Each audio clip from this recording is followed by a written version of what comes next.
വന്യജീവി ആക്രമണത്തിലും വൈദ്യുതി പ്രതിസന്ധിയിലും മുഖ്യമന്ത്രി വിളിച്ച യോഗം ഇന്ന് ഓൺലൈനായിട്ടാണ് യോഗം ചേരുക. കെഎസ്ഇബിയിലെ പ്രതിസന്ധിയും വൈദ്യുതിക്ഷാമം പരിഹരിക്കാനായിട്ടുള്ള മാർഗങ്ങളും യോഗത്തിൽ ചർച്ചയാകും. വനം വന്യജീവി ആക്രമണങ്ങളിൽ മുൻകരുതലുകൾ സ്വീകരിക്കാനായിട്ടുള്ള മാർഗങ്ങളും പ്രധാന ചർച്ചാ വിഷയമാകും. വിവരങ്ങളുമായി ടിൻഡു ദാസ് ചേരുകയാണ്. ടിൻഡുവിൻ്റെ പ്രധാനപ്പെട്ട രണ്ട് വിഷയങ്ങൾ ചർച്ച ചെയ്യാനാണ് ഉന്നതതല യോഗം ചേരുന്നത്. ഒന്ന് വന്യജീവി ആക്രമണം, മറ്റൊന്ന് വലിയ പ്രതിസന്ധിയിലേക്ക് കടന്നുപോയിക്കൊണ്ടിരിക്കുന്ന കെഎസ്ഇബി. അതുമായി ബന്ധപ്പെട്ട പ്രശ്നങ്ങൾക്ക് പരിഹാരം കണ്ടെത്താൻ എത്ര മണിക്കാണ് യോഗ നടപടികൾ? മറ്റു വിവരങ്ങൾ കൂടി.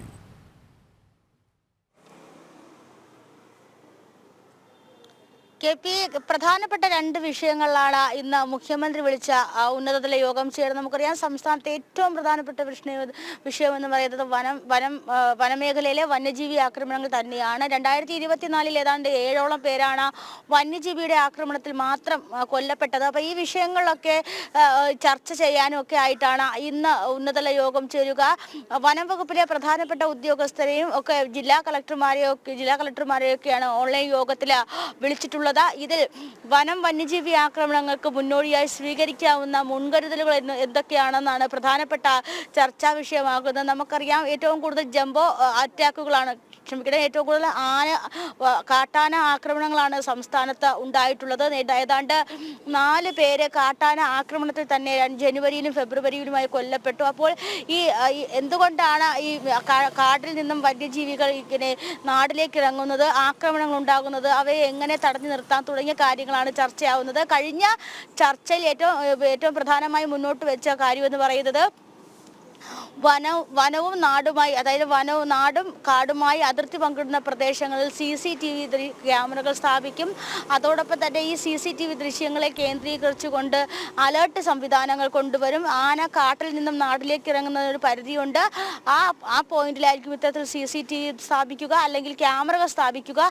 ഈ ക്യാമറയിലെ വിവരങ്ങൾ ശേഖരിച്ചുകൊണ്ട് ആന എത്തുന്ന, അല്ലെങ്കിൽ ഈ കാട്ടാനകൾ നാട്ടിലേക്ക് എത്തുന്ന രീതിയിൽ അലേർട്ട് സംവിധാനങ്ങൾ ഉണ്ടാക്കുമെന്നൊക്കെയായിരുന്നു കഴിഞ്ഞ ഉന്നതതല യോഗത്തിൽ ചർച്ചയായതും അതിനുശേഷം മാധ്യമങ്ങളോട് ഉൾപ്പെടെ ഈ കാര്യം അറിയിച്ചത്. പക്ഷേ ഇത്തരത്തിൽ വരുന്നൊരു പ്രശ്നമെന്ന് പറയുന്നത് വനാതിർത്തിയിൽ ഈ ക്യാമറകൾ സ്ഥാപിക്കുക എന്ന് പറയുന്നത് പ്രായോഗികമായിട്ടുള്ള കാര്യമല്ല, നിലവിൽ പ്രായോഗികമായിട്ടുള്ള കാര്യമല്ല. ഇത് നടത്താനായി അധികമായിട്ടുള്ള സാമ്പത്തിക ചെലവിനുൾപ്പെടെ തന്നെ ഇത് സംരക്ഷിക്കപ്പെടണം. അതായത് ഈ വനമേഖലയിൽ ഈ ക്യാമറകൾ സംരക്ഷിക്കണം. അപ്പോൾ ആ ആശയം മുന്നോട്ട് വെച്ചിട്ടും അതെന്തായാലും നടപ്പിലാക്കിയിട്ടില്ല. പിന്നീടുള്ളത് റേഡിയോ കോളർ സംവിധാനമാണ്. അപ്പോൾ ആനകളുടെ വ്യക്തമായ കണക്കെടുത്തതിന് ശേഷം മാത്രമേ റേഡിയോ കോളർ സംവിധാനത്തിലേക്ക് പോകാൻ സാധിക്കുള്ളൂ.